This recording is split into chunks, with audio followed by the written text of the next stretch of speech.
So what's the story with the bookcase? Bookcase? Yeah, the little bookcase over here, the one with the parrot on it. Actually, that's a pigeon. Okay. What's the story about the bookcase underneath the pigeon? Oh, that's a very cool little bookcase. It belonged to Bridgit Malone. You haven't heard of Bridgit Malone? The unluckiest gun moll in Minneapolis? No, but I was mostly just wondering. It's such a good story.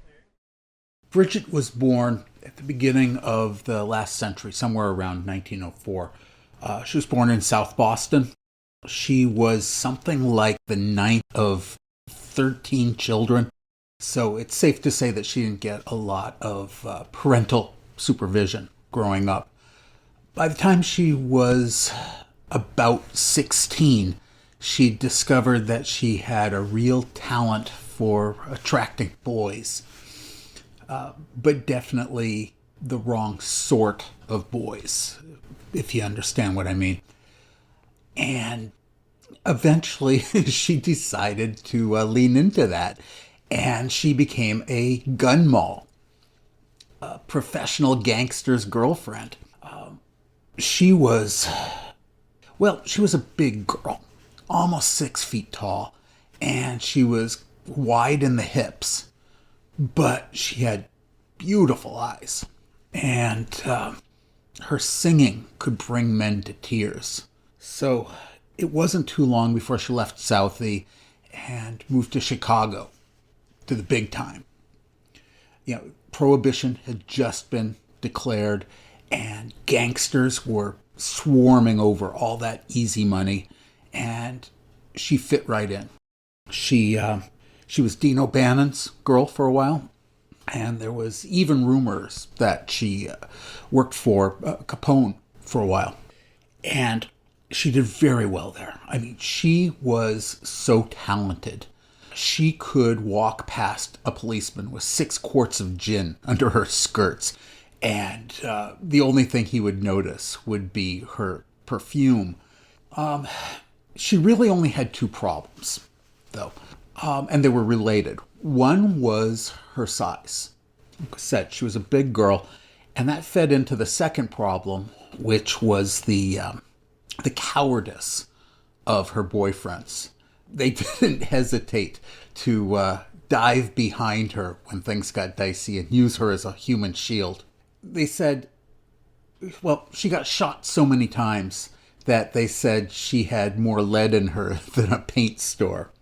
So eventually she realized she wasn't dodging gunfire as fast as she used to. So she moved up to Minneapolis, where things were a little calmer. There was still enough bootlegging going on to keep her occupied, but it wasn't really in the spotlight of the feds and competition from competing gangs, that sort of thing. And she thrived there until the feds got to her. Anyway, that bookcase is the bookcase she had next to her bed in Minneapolis. And what's that scratch on the side? Oh, that's a claw mark she left when the cops dragged her out by her ankles. Is any of this even remotely true? Okay. How much do you want for the bookcase? I don't know. $10. Will you take 8? I'll throw in the pigeon for 15. Yeah, okay.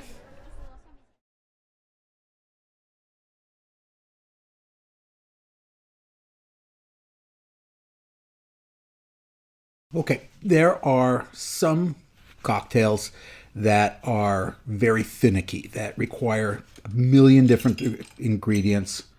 This is not one of them. By the way, check out the one ice cube that made a break for it.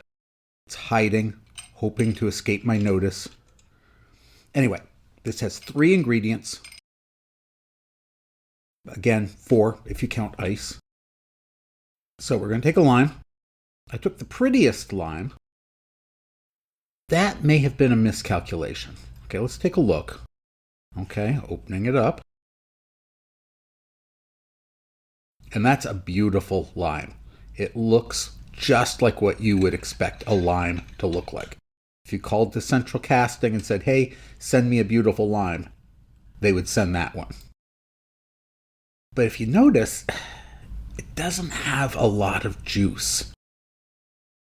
It's taken me a long time to come to terms with this, but the best limes are not the prettiest ones. They have usually a smoother skin and are feeling a little bit, tender around the middle. If you look in that fruit bowl on the far left, there's a much better lime. Again, much like that ice cube hiding in the back, I think it has somehow said, don't notice me. Anyway, so we're adding some Irish whiskey, 2 ounces. Okay, I have to be frank, I bought this because I liked the label. But I have to say, in this particular case, that has not let me down. Okay, and all you have to do now is top it off with seltzer. Not ginger ale, not anything schmancy, just regular club soda. Okay, stir it up a little bit. Okay, and that's it. This is, oh yeah. This is a deeply refreshing drink. You know how sometimes, if it's sweet enough, it goes down too quickly?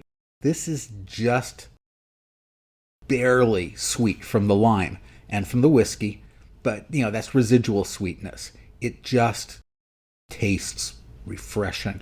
You could have, 3, 4, 5 deep sips on this over the course of a conversation. And this is an Irish Ricky.